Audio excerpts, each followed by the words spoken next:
Hello, Ben. Hello, Tom. Hello, Sobriety Network. Yeah, see the banner at the bottom? Yep. So we're trying something out here. We're on a delay. Yeah, that's what happens on live streams, Ben. Hmm. So the camera's right there. See that camera right there, Ben? I see it. I keep catching yourself looking at yourself. Because I'm like talking to you. Yeah. I'll talk to you over here then. So obviously we're trying a live. If anybody's in here, I would like to know how it sounds. Is anybody in there? Is that a 0, Ben? Yes, Tom. Okay, so nobody's in here yet.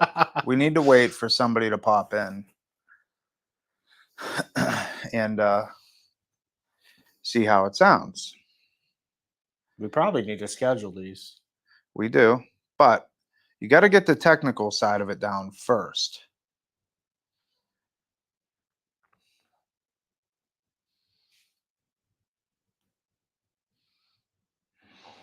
You know what I mean, Ben? I do. I feel like we should be doing something right now, though. We are. We're waiting. Is that a 1? That's a 1. Somebody's here. Okay, that one person that's there. How do we sound? Is there still a 1 there, Ben? Yes. I have my glasses on, Tom. Okay, so Stevie Bucket says it sounds good. Oh, did he? We're Yeah. up to 2. All right, we better jump into this topic. I'm telling Steve to send a comment because I want to see it pop up on my screen to see if we can read it. We're at 3. We're at 3 people. Okay, let's get to our topic here, Ben. We wanted to go over a couple of questions that we had in the Facebook support group. If you don't know about the support group, it's right there, the Sobriety Network. So make sure you go there and join. You have to put a couple pieces of information, answer 2 questions. 1 is your email, and 2 is what you hope to get out of the group. So don't think on those too hard. You should have your email memorized and what you hope to get out of the group. A lot of people are putting insight and education, which we can obviously provide. So should we touch on this post we did? What'd you post up? Something about something you want to know about recovery, whether you're in recovery, in active addiction, or trying to help a loved one? Correct. All right. So we had some folks submit some questions and topics that they wanted us to cover. And one that jumped out to me, how long does it take to start physically recovering? Is there a name next to who? There is. That was Mark B. Mark B. How long? What was the question again? How long does it take to start physically recovering? I think it depends on what you're using. I mean, a few hours. I had some things to say, and I think he's probably referring to post-acute withdrawal, but I think that's relative to the effort that you're willing to put in. So, for instance, and we talk about this all the time, if you put down the drugs and alcohol, get yourself detoxed, so to speak, how much effort are you willing to put in to physically bring your body back? What are you eating? Are you getting sober and then pulling through the McDonald's drive-thru 3 times a day? Or are you taking in foods that are nutritious, have value, they're healthy? Are you willing to go out for a walk, get some physical exercise? Or are you one of those folks that, and we see this, man, they put down the drugs and the alcohol and they're not feeling well, and rather than fighting it, they just sit in a dark room all day, sleep, and then wake up at midnight and play Xbox until the sun comes up and getting this. So it really, it's all relative to the work that you're looking to put in. And like you said, also the substance itself. I know methadone in particular, I felt like crap for months on end. I mean, there would be times I'd be driving down the road and at 6 months just break out in a sweat and be like, oh my God, that's methadone withdrawal. You know, but regular opiates, fentanyl, stuff along those lines shouldn't take much more than a month. Yeah, well, I mean, methadone, fentanyl, opiates, those withdrawals are more flu-like symptoms. I've never experienced those, but the way that I explain opiate withdrawal, it's like having the worst flu on the face of the planet, yet you drank 100 cups of Cuban coffee that has so much caffeine in it. You're like ready to bounce off the walls, yet at the same time you feel like you're got to lay down, like you're dying inside. It's just like you want to run through the wall, yet I don't know, you're ready to puke and curl up in a ball all at the same time. that'd be pretty interesting. It is horrific because it's two extreme ends of the spectrum.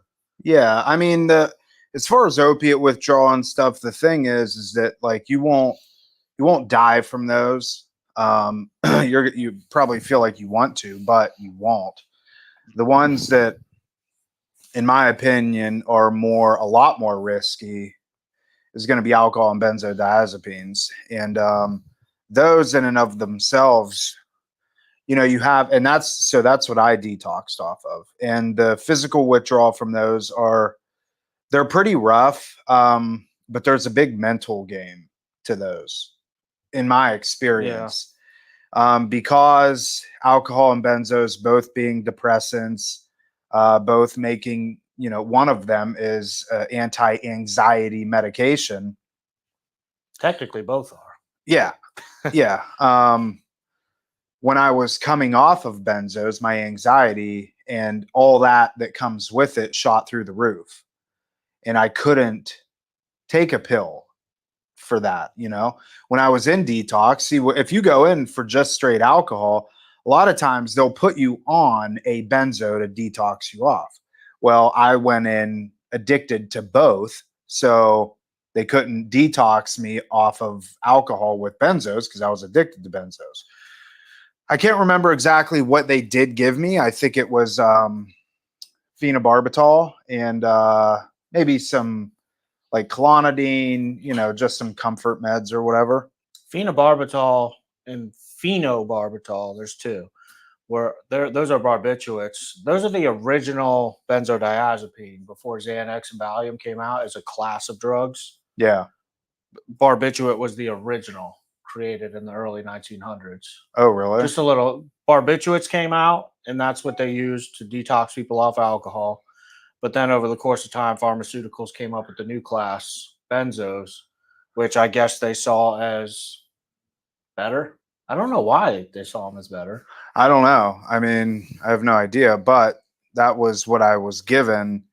And so point is that the mental side of it was pretty rough. The physical was, it was whatever, I was eating and I bounced back pretty quick from the physical side of things, but the mental side for me is what really took a long time to subside.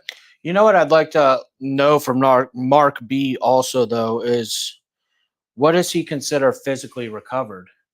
Because I think I may have a different version than a lot of people where, because like, for instance, at Rock, we do all the lifting and training and stuff along those lines, the adventure groups. Like, I don't want to just be slugging through and say, oh, I'm physically recovered, man. I want to go from being 130 pounds, from being all ate up from smoking crack to, maybe a good 180, 190 pounds, well fed, and squatting a couple hundred pounds. You know what I'm saying? Yeah. Like, what are you looking for by physically recovered? Like, because I want to get you to the point where you feel better than you ever did.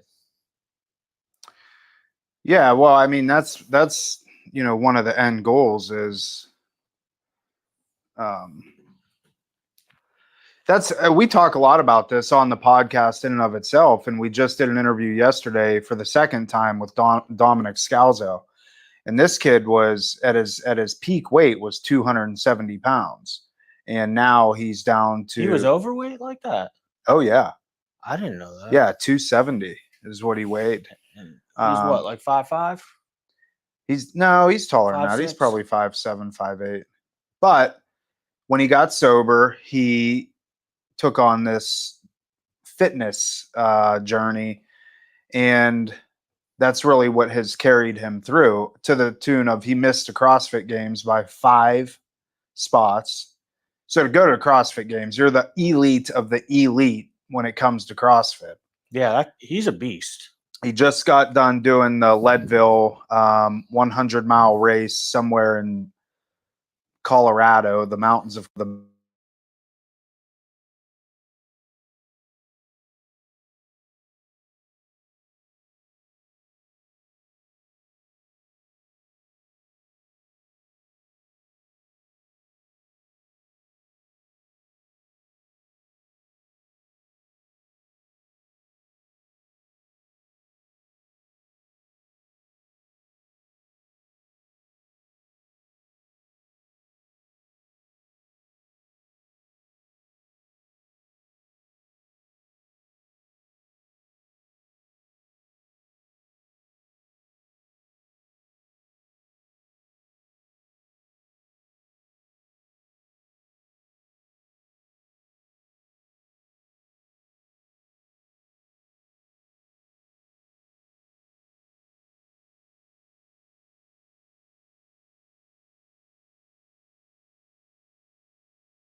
I'm still alive, Ben. Are you? Yeah. Can people hear that whole thing? Maybe we didn't say anything. I was just curious.